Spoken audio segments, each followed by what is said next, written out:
ਖਾਲਸਾ ਵਾਹਿਗੁਰੂ ਜੀ ਕੀ ਫਤਿਹ। ਗੁਰੂ ਜੀ ਦੀ ਸਾਜੀ ਨਿਵਾਜੀ, ਗੁਰੂ ਰੂਪ ਗੁਰੂ ਪਿਆਰੀ ਸਾਧ ਸੰਗਤ ਜੀ, ਸਾਰੇ ਗੁਰਮੁਖ ਗੁਰੂ ਸਾਹਿਬਾਨ ਦੀ ਬਖਸ਼ੀ ਹੋਈ ਫਤਿਹ ਪ੍ਰਵਾਨ ਕਰਨਾ ਜੀ। ਵਾਹਿਗੁਰੂ ਜੀ ਕਾ ਖਾਲਸਾ ਵਾਹਿਗੁਰੂ ਜੀ ਕੀ ਫਤਿਹ। ਗੁਰਮੁਖ ਪਿਆਰਿਓ, ਆਪਾਂ ਬੱਚਿਆਂ ਦੇ ਬਹੁਤ ਵੱਡੇ ਭਾਗ, ਇੱਕ ਪਰਿਵਾਰ, ਇੱਕ ਸੰਗਤ ਰੂਪ ਵਿੱਚ ਇੱਕ ਵਾਰ ਫਿਰ ਅਕਾਲ ਪੁਰਖ ਵਾਹਿਗੁਰੂ ਜੀ, ਜੋ ਸਾਡੇ ਮਨ ਦੇ ਮਾਤਾ ਪਿਤਾ ਨੇ, ਸਾਨੂੰ ਇਕੱਠੇ ਕਰਕੇ ਬਿਠਾਇਆ ਤੇ ਸਾਡੀਆਂ ਸੁਰਤੀਆਂ ਗੁਰਮੁਖ ਪਿਆਰਿਓ ਇੱਥੇ ਬੈਠਣਗੀਆਂ। ਸਰੀਰ ਕਰਕੇ ਆਪਾਂ ਸਾਰੇ ਕਿੰਨੇ ਦੂਰ ਬੈਠੇ ਹੋਏ ਆ, ਪਰ ਜੋ ਸਾਡੇ ਮਨ ਦਾ ਘਰ ਹੈ, ਸੁਰਤੀ ਦਾ ਘਰ ਹੈ, ਉੱਥੇ ਸਾਰੇ ਆਪਾਂ, ਜਦੋਂ ਜਿਹੜੇ ਬੱਚੇ ਸੁੰਨ ਵਿੱਚ ਇਕੱਠੇ ਹੁੰਦੇ ਨੇ, ਉਹ ਹੈ ਅਸਲ ਰਿਸ਼ਤੇ, ਜਿਹੜੇ ਮਨ ਦੇ ਰਿਸ਼ਤੇ ਨੇ, ਜਿਹੜਾ ਮਨ ਦਾ ਪਿਆਰ ਹੈ ਸਾਡਾ। ਇੱਥੇ ਆਪਣਾ ਕੋਈ ਸਰੀਰਾਂ ਦਾ ਰੋਲ ਨਹੀਂ ਹੈ ਗੁਰਮੁਖ ਪਿਆਰਿਓ। ਜਿਹੜਾ ਆਪਾਂ ਭਗਤੀ ਕਰਨੀ ਹੈ, ਉਹ ਸਾਡੇ ਸੁਰਤੀਆਂ ਨੇ, ਮਨਾਂ ਨੇ ਕਰਨੀ ਹੈ ਭਗਤੀ, ਤੇ ਆਪਾਂ ਉਸੇ ਸੁਰਤੀ ਦੀ ਹੀ ਗੱਲ ਕਰ ਰਹੇ ਹਾਂ। ਇਸ ਦੇਸ਼ ਦੀ ਗੱਲ ਨਹੀਂ ਹੋ ਰਹੀ, ਆਪਣੇ ਘਰ ਦੀ, ਥਿਰ ਘਰ ਦੀ ਗੱਲ ਹੋ ਰਹੀ ਹੈ, ਜਿੱਥੇ ਜਾ ਕੇ ਸਾਡੇ ਮਨ ਨੇ ਵਾਸਾ ਕਰਨਾ ਇੱਕ ਦਿਨ। ਉੱਥੇ ਜਾਣ ਵਾਸਤੇ ਆਪਾਂ ਰੋਜ਼ ਮਿਹਨਤ ਕਰ ਰਹੇ ਹਾਂ, ਰੋਜ਼ ਆਪਣੇ ਮਨ ਨੂੰ ਇਹਨਾਂ ਤ੍ਰੈ ਗੁਣਾ ਤੋਂ ਉੱਪਰ ਉਠਾਉਣ ਦੀ ਕੋਸ਼ਿਸ਼ ਕਰੀ ਜਾਣੀ ਹੈ ਗੁਰਮੁਖ ਪਿਆਰਿਓ। ਤੇ ਇਹ ਸੰਗਤ ਵਿੱਚ ਬੈਠ ਕੇ ਹੀ ਹੋ ਸਕਦਾ ਹੈ। ਜਿੰਨੀ ਦੇਰ ਆਪਾਂ ਸੰਗਤ ਵਿੱਚ ਬੈਠੇ ਹਾਂ, ਸਾਡਾ ਮਨ ਤ੍ਰੈ ਗੁਣਾ ਤੋਂ ਉੱਪਰ ਉੱਠਿਆ ਹੋਵੇ, ਉਹਦੀ ਨਿਸ਼ਾਨੀ ਕੀ ਹੈ ਗੁਰਮੁਖ ਪਿਆਰਿਓ? ਸਾਨੂੰ ਕੋਈ ਦੁਨਿਆਵੀ ਫੁਰਨਾ ਨਾ ਉਸ ਟਾਈਮ ਆਉਂਦਾ ਹੋਵੇ, ਮਨ ਪੂਰੀ ਤਰ੍ਹਾਂ ਸ਼ਬਦ ਦੇ ਵਿੱਚ ਜੁੜ ਜਾਵੇ। ਉਸ ਵਾਸਤੇ ਸਾਰੇ ਬੱਚੇ ਆਪਾਂ ਮਿਹਨਤ ਕਰ ਰਹੇ ਹਾਂ। ਜਦੋਂ ਸਾਡੀ ਇਹ ਪ੍ਰੈਕਟਿਸ, ਸਾਡਾ ਇਹ ਪਿਆਰ ਪੈ ਗਿਆ ਸ਼ਬਦ ਦੇ ਨਾਲ, ਉਦੋਂ ਸਾਨੂੰ ਉੱਥੇ ਬੈਠਣਾ ਆ ਜਾਏਗਾ। ਅਸੀਂ ਜਾਂਚ ਸਿੱਖ ਰਹੇ ਹਾਂ ਸਾਰੇ ਬੱਚੇ, ਕਿਵੇਂ ਆਪਣੇ ਘਰ, ਥਿਰ ਘਰ ਦੇ ਵਿੱਚ ਮਨ ਜਲਦੀ ਤੋਂ ਜਲਦੀ ਆਸਣ ਲਗਾ ਕੇ ਬੈਠ ਜਾਵੇ। ਉਸ ਵਾਸਤੇ ਗੁਰਮੁਖ ਪਿਆਰਿਓ, ਰੋਜ਼ ਇਹ ਸਿੱਖਣਾ ਤਰੀਕਾ, ਕਿਉਂਕਿ ਗੁਰਬਾਣੀ ਗੁਰੂ ਸਾਨੂੰ ਫੁਰਮਾਨ ਕਰਦੇ ਨੇ ਗੁਰਮੁਖ ਪਿਆਰਿਓ, ਨਿਤ ਜਪੀਐ ਸਾਸ ਗਰਾਸ ਨਾਉ ਪਰਵਰਦਗਾਰ ਦਾ। ਨਿਤ ਜਪਣਾ ਪਏਗਾ, ਨਿਤ ਮਨ ਨੂੰ ਖੁਰਾਕ ਦੇਣੀ ਪੈਣੀ ਹੈ। ਜਿਵੇਂ 3 ਟਾਈਮ ਆਪਾਂ ਤਨ ਨੂੰ ਭੋਜਨ ਦੇ ਰਹੇ ਹਾਂ ਨਾ, ਉਹਦਾ ਉਦਮ ਕਰਦੇ ਹਾਂ, ਕਿੰਨਾ ਉਪਰਾਲਾ ਕਰਦੇ ਹਾਂ ਆਪਾਂ, ਪਰ ਮਨ ਨੂੰ ਖੁਰਾਕ ਦੇਣ ਵਾਸਤੇ ਆਪਾਂ ਕਈ ਵਾਰ ਆਲਸ ਕਰ ਜਾਂਦੇ ਹਾਂ। ਕੋਈ ਗੱਲ ਨਹੀਂ, ਅੱਜ ਨਹੀਂ ਸਿਮਰਨ ਹੋਇਆ ਤੇ ਕੱਲ ਕਰ ਲਾਂਗੇ, ਅੱਜ ਨਹੀਂ ਸੰਗਤ ਹੋਈ ਤੇ ਕੋਈ ਗੱਲ ਨਹੀਂ। ਪਰ ਤਨ ਦੇ ਭੋਜਨ ਦੀ ਸਾਨੂੰ ਬੜੀ ਚਿੰਤਾ ਹੁੰਦੀ ਹੈ। 3 ਟਾਈਮ ਭੋਜਨ ਛਕਣ ਤੋਂ ਇਲਾਵਾ ਵੀ ਅਸੀਂ ਬੜਾ ਕੁਛ ਛਕਦੇ ਰਹਿੰਦੇ ਸਾਰਾ ਦਿਨ, ਪਰ ਮਨ ਦੀ ਖੁਰਾਕ ਇਹ ਤਾਂ ਇੱਥੇ ਹੀ ਮਿਲਣੀ ਹੈ ਬੈਠ ਕੇ। ਇਸ ਸਮੇਂ 1 ਘੰਟਾ ਹੁਣ ਮਨ ਦੀ ਖੁਰਾਕ ਮਿਲੇਗੀ ਮਨ ਨੂੰ। ਪੂਰੀ ਤਰ੍ਹਾਂ ਮਨ ਜਦੋਂ ਸ਼ਬਦ ਦੇ ਵਿੱਚ ਜੁੜ ਜਾਏਗਾ ਗੁਰਮੁਖ ਪਿਆਰਿਓ, ਉਦੋਂ ਮਨ ਨੂੰ ਮਨ ਦੀ ਖੁਰਾਕ ਮਿਲਣੀ ਸ਼ੁਰੂ ਹੋਏਗੀ। ਜਦੋਂ ਰਸਨਾ ਬਾਰ-ਬਾਰ ਜਪੇਗੀ ਮਾਲਕ ਦਾ ਨਾਮ, ਮਾਲਕ ਦਾ ਇਹ ਵਾਹਿਗੁਰੂ ਗੁਰਮੰਤਰ ਸ਼ਬਦ ਨੂੰ ਬਾਰ-ਬਾਰ ਦ੍ਰਿੜ ਕਰਾਂਗੇ, ਇਸੇ ਰਸਨਾ ਤੇ ਅੰਮ੍ਰਿਤ ਰਸ ਆਉਣਾ ਸ਼ੁਰੂ ਹੋ ਜਾਣਾ। ਜਿਹੜੀ ਰਸਨਾ ਕੌੜਾ ਬੋਲਦੀ ਹੈ, ਕਿਸੇ ਦੇ ਲਈ ਬੁਰਾ ਬੋਲਦੀ ਹੈ, ਉਹ ਜਦੋਂ ਪਵਿੱਤਰ ਹੋ ਗਈ, ਨਿਰਮਲ ਹੋ ਗਈ ਨਾਮ ਜਪ ਕੇ, ਕਿਉਂਕਿ ਜਿਸ ਮਨੋਰਥ ਵਾਸਤੇ ਪਿਤਾ ਨੇ ਰਸਨਾ ਦਿੱਤੀ ਸੀ, ਉਹ ਅਸਲ ਮਨੋਰਥ ਹੀ ਇਹੀ ਹੈ ਗੁਰਮੁਖ ਪਿਆਰਿਓ। ਇਹਦੇ ਨਾਲ ਮਾਲਕ ਦਾ ਜਾਪ ਕਰਨਾ, ਵਾਹਿਗੁਰੂ ਗੁਰਮੰਤਰ ਦਾ ਅਭਿਆਸ ਕਰ ਕਰਕੇ ਰਸਨਾ ਇੰਨੀ ਪਵਿੱਤਰ ਹੋ ਜਾਏ ਕਿ ਇਹਦੇ ਕੋਲੋਂ ਕਿਸੇ ਨੂੰ ਬੁਰਾ ਬੋਲਿਆ ਹੀ ਨਾ ਜਾਵੇ। ਇਹ ਜਿਹੜੇ ਕੰਨ ਮਿਲੇ ਨੇ, ਇਹ ਬਾਹਰਲੀ ਨਿੰਦਾ ਚੁਗਲੀ ਬੁਰਾਈ ਸੁਣਨ ਵਾਸਤੇ ਨਹੀਂ ਮਿਲੇ ਗੁਰਮੁਖ ਪਿਆਰਿਓ। ਮਾਲਕ ਦੀ ਉਸਤਤ ਜੋ ਆਪਾਂ ਹੁਣ ਸੁਣ ਰਹੇ ਹਾਂ, ਇਹ ਸੁਣਨ ਵਾਸਤੇ ਮਿਲੇ ਨੇ, ਔਰ ਅੰਦਰੋਂ ਮਾਲਕ ਦਾ ਨਾਮ ਸੁਣਨ ਵਾਸਤੇ ਪਿਤਾ ਨੇ ਦਿੱਤੇ ਹੈ ਕੰਨ। ਇਹ ਸਰਵਣੋ ਮੇਰੇ ਹੋ, ਸਾਚੈ ਸੁਣਨੈ ਨੌ ਪਠਾਏ, ਸਾਚੈ ਸੁਣਨੈ ਨੌ ਪਠਾਏ, ਸਰੀਰ ਲਾਏ ਸੁਣੋ ਸਤ ਬਾਣੀ। ਸਤ ਬਾਣੀ ਕਿਹਨੂੰ ਆਖਿਆ? ਸੱਚੀ ਬਾਣੀ, ਨਾਮ ਨੂੰ, ਮਾਲਕ ਦੇ ਨਾਮ ਨੂੰ ਆਖਿਆ, ਜੋ ਆਪਾਂ ਹੁਣੇ ਸੁਣਾਂਗੇ ਅੰਦਰੋਂ ਬੈਠ ਕੇ। ਜਿਤ ਸੁਣੀ ਮਨ ਤਨ ਹਰਿਆ ਹੋਆ, ਰਸਨਾ ਰਸ ਸਮਾਣੀ।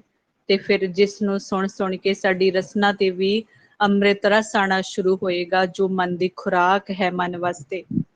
ਉਹਦੇ ਵਾਸਤੇ ਗੁਰਮੁਖ ਪਿਆਰਿਓ ਅੰਤਰਗਤ ਹੁਣ ਆਪਾਂ ਸਹਿਜੇ ਸਹਿਜੇ ਸਟੈਪ ਬਾਏ ਸਟੈਪ ਆਪਣੇ ਮਨ ਨੂੰ ਅੰਤਰਗਤ ਲੈ ਕੇ ਚੱਲੀਏ। ਪਹਿਲਾਂ ਜਿਹੜਾ ਮਨ ਹੁਣ ਤੱਕ ਸਵੇਰ ਤੋਂ ਲੈ ਕੇ ਹੁਣ ਤੱਕ ਤ੍ਰੈਗੁਣਾ ਦੇ ਫੁਰਨਿਆਂ ਵਿੱਚ ਲੱਗਾ ਹੋਇਆ ਸੀ, ਇਸ ਨੂੰ ਹੁਣ ਜਿੰਨੀ ਦੇਰ ਆਪਾਂ ਭਗਤੀ ਕਰਨੀ ਹੈ, ਸਾਨੂੰ ਸਮਾਂ ਮਿਲਿਆ, ਆਪਾਂ ਅੰਦਰ ਬਿਠਾਣਾ ਮਨ ਨੂੰ, ਮਨ ਬਾਹਰ ਨਾ ਜਾਵੇ ਫੁਰਨਿਆਂ ਦੇ ਵਿੱਚ।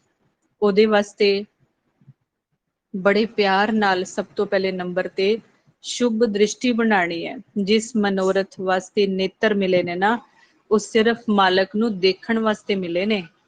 ਪਰ ਕਿੰਨਾ ਜ਼ਿਆਦਾ ਗੁਰਮੁਖ ਪਿਆਰਿਓ ਉਲਟਾ ਖੇਡ ਹੋ ਗਿਆ, ਕਿੰਨਾ ਖੇਡ ਵਿਗੜ ਗਿਆ। ਸਿਰਫ ਮਾਲਕ ਹੀ ਨਹੀਂ ਦਿਸਦੇ, ਬਾਕੀ ਸਾਰਾ ਕੁਝ ਦਿਸ ਰਿਹਾ ਸਾਨੂੰ। ਕਿੱਡਾ ਵੱਡਾ ਸਾਡੇ ਲਈ ਦੁੱਖ ਹੈ ਇਹ, ਪਿਤਾ ਨੂੰ ਦੇਖਿਆ ਹੀ ਨਹੀਂ ਹਾਲੇ ਤੱਕ। ਗੁਰਬਾਣੀ ਗੁਰੂ ਦੱਸ ਰਹੇ ਆ ਗੁਰਮੁਖ ਪਿਆਰਿਓ, ਇਹ ਨੇਤਰੋ ਮੇਰਿਓ ਹਰ ਤੁਮ ਮੈਂ ਜੋਤ ਧਰੀ, ਹਰ ਬਿਨ ਅਵਰ ਨਾ ਦੇਖੋ ਕੋਈ। ਮਾਲਕ ਕਹਿੰਦੇ ਹਰੀ ਤੋਂ ਬਿਨਾਂ ਤੁਸੀਂ ਕਿਸੇ ਨੂੰ ਦੇਖੋ ਨਾ, ਪਰ ਸਿਰਫ ਹਰੀ ਨਹੀਂ ਦਿਸਦਾ, ਬਾਕੀ ਸਾਰੇ ਦਿਸਦੇ ਆ, ਸਭ ਕੁਝ ਦਿਸਦਾ ਪਿਆ। ਕਿੰਨਾ ਉਲਟਾ ਹੋ ਗਿਆ ਖੇਡ। ਤੇ ਹੁਣ ਆਪਾਂ ਇਹਨੂੰ ਖੇਡ ਨੂੰ ਗੁਰਬਾਣੀ ਗੁਰੂ ਦੇ ਮੁਤਾਬਿਕ ਉਲਟਾਣਾ, ਸਿੱਧਾ ਕਰਨਾ ਇਹਨੂੰ, ਜਿਹੜਾ ਉਲਟਾ ਹੋ ਗਿਆ ਖੇਡ। ਮਾਲਕ ਦਾ ਖੇਡ ਓਦਾਂ ਨਹੀਂ ਹੈ ਜਿੱਦਾਂ ਅਸੀਂ ਸੋਚਿਆ ਹੋਇਆ ਸੀ। ਹੁਣ ਆਪਾਂ ਜਿਵੇਂ ਗੁਰਮਤ ਅਨੁਸਾਰ ਜਦੋਂ ਸਿੱਖਾਂਗੇ ਭਗਤੀ ਕਰਨੀ, ਕਿਉਂਕਿ ਸਾਨੂੰ ਹਾਲੇ ਤੱਕ ਗੁਰਬਾਣੀ ਗੁਰੂ ਦੇ ਮੁਤਾਬਿਕ ਅੰਦਰ ਔਰ ਬਾਹਰ ਦਾ ਵੀ ਨਹੀਂ ਪਤਾ ਸੀ। ਆਪਾਂ ਜਦੋਂ ਸਵੇਰੇ ਬੋਡੀ 'ਚ ਸਾਡਾ ਮਨ ਪ੍ਰਵੇਸ਼ ਹੁੰਦਾ, ਸਾਨੂੰ ਜਾਗ ਆਈ, ਅਸੀਂ ਸੋਚਦੇ ਹਾਂ ਅਸੀਂ ਘਰੇ ਆ ਗਏ, ਤੇ ਜਦੋਂ ਰਾਤ ਪੈਂਦੀ ਹੈ ਉਦੋਂ ਇਸ ਬੋਡੀ ਨੂੰ ਛੱਡ ਕੇ ਆਪਾਂ ਸੋਚਦੇ ਹਾਂ ਆਪਾਂ ਬਾਹਰ ਚਲੇ ਗਏ। ਨਹੀਂ ਗੁਰਮੁਖ ਪਿਆਰਿਓ, ਉਲਟਾ ਖੇਲ ਹੈ ਮਾਲਕ ਦਾ। ਜਦੋਂ ਸਵੇਰੇ ਮਨ ਬੋਡੀ ਦੇ ਨਾਲ ਟੱਚ ਕਰਦਾ, ਪੌਣ ਦੇ ਵਿੱਚ ਮਿਲਦਾ, ਉਦੋਂ ਘਰੋਂ ਬਾਹਰ ਆ ਗਿਆ।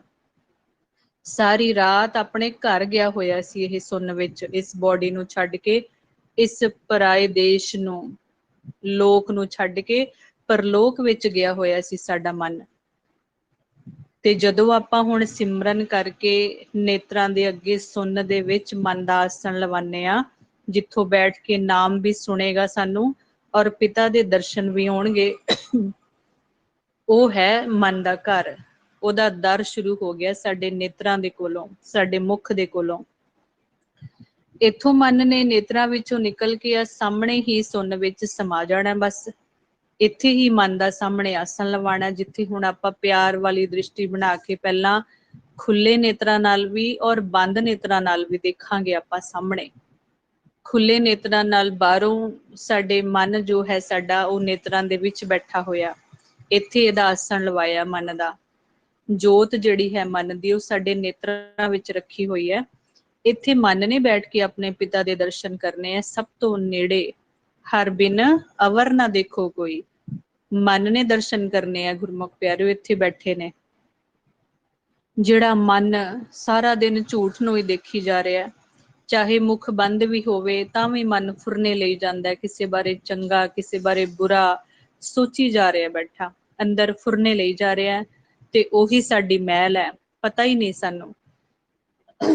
ਜਦੋਂ ਹੁਣ ਸੋਝੀ ਆਏਗੀ ਫਿਰ ਪਤਾ ਲੱਗੇਗਾ ਮਨ ਨੂੰ ਫੁਰਨਿਆਂ ਰਹਿਤ ਕਿਵੇਂ ਕੀਤਾ ਜਾ ਸਕਦਾ ਹੈ। ਜਦੋਂ ਆਪਾਂ ਅੰਤਰਗਤ ਸਵਾਸਾਂ ਵਿੱਚ ਧਿਆਨ ਲਗਾ ਲਾਂਗੇ, ਸਾਡੇ ਨੇਤਰ ਵੀ ਭਾਵੇਂ ਖੁੱਲੇ ਹੋਣ, ਮੁਖ ਵੀ ਬੰਦ ਹੋਵੇ, ਆਪਾਂ ਜਦੋਂ ਪ੍ਰੈਕਟਿਸ ਕੀਤੀ ਹੋਏਗੀ, ਸਵਾਸਾਂ ਵਿੱਚ ਧਿਆਨ ਲਗਾ ਕੇ ਸਿਮਰਨ ਕੀਤਾ ਹੋਏਗਾ, ਫਿਰ ਸਾਡਾ ਧਿਆਨ ਉੱਥੇ ਪਰਪੱਕ ਹੋ ਜਾਏਗਾ। ਫਿਰ ਤਾਂ ਗੁਰਮੁਖ ਪਿਆਰਿਓ ਆਪਾਂ ਹੱਥਾਂ ਪੈਰਾਂ ਨਾਲ ਕੰਮ ਵੀ ਕਰਦੇ ਹੋਵਾਂਗੇ ਨਾ, ਸਾਡਾ ਧਿਆਨ ਅਗਰ ਸਵਾਸਾਂ ਵਿੱਚ ਜੁੜਿਆ ਹੋਇਆ ਨਾ, ਮਨ ਸਹਿਜ ਵਿੱਚ ਹੈ ਤੇ ਸਾਨੂੰ ਫੁਰਨੇ ਨਹੀਂ ਆ ਰਹੇ, ਮਨ ਪੂਰਾ ਸਵਾਸਾਂ ਦੇ ਵਿੱਚ ਲੱਗਿਆ ਟਿਕਿਆ ਹੋਇਆ, ਤੇ ਸਾਡੇ ਉਹ ਸਵਾਸ ਵੀ ਸਫਲੇ ਹੋ ਰਹੇ ਨੇ, ਜਿਵੇਂ ਹੁਣ ਸਫਲੇ ਹੋ ਰਹੇ ਆ ਨਾ। ਮਾਲਕ ਦੀ ਗੱਲ ਨੂੰ ਸੁਣ ਸੁਣ ਕੇ, ਅਕਥ ਕਹਾਣੀ ਨੂੰ ਸੁਣ ਸੁਣ ਕੇ ਸਾਡਾ ਮਨ ਟਿਕ ਕੇ ਬੈਠ ਜਾਂਦਾ ਹੈ। ਕਈ ਗੁਰਮੁਖ ਇਸ ਬਾਰੇ ਦੱਸਦੇ ਨੇ ਕਿ ਜਦੋਂ ਆਪਾਂ ਅਕਥ ਕਥਾ ਸੁਣਦੇ ਹਾਂ, ਉਦੋਂ ਸਾਡਾ ਮਨ ਬਹੁਤ ਇਕਾਗਰ ਹੋ ਜਾਂਦਾ ਹੈ। ਕਈ ਵਾਰ ਸਿਮਰਨ ਕਰਦੇ ਸਾਨੂੰ ਫੁਰਨੇ ਆਉਂਦੇ ਨੇ। ਗੁਰਮੁਖ ਪਿਆਰਿਓ, ਜਦੋਂ ਆਪਾਂ ਬੋਲ ਕੇ ਸਿਮਰਨ ਕਰਦੇ ਹਾਂ, ਉਦੋਂ ਕਾਲ ਨੇ ਵੀ ਆਪਣਾ ਜ਼ੋਰ ਮਾਰਨਾ ਹੁੰਦਾ ਹੈ, ਉਹਨੇ ਸਾਨੂੰ ਫੁਰਨਾ ਪਾਣਾ। ਆਪਾਂ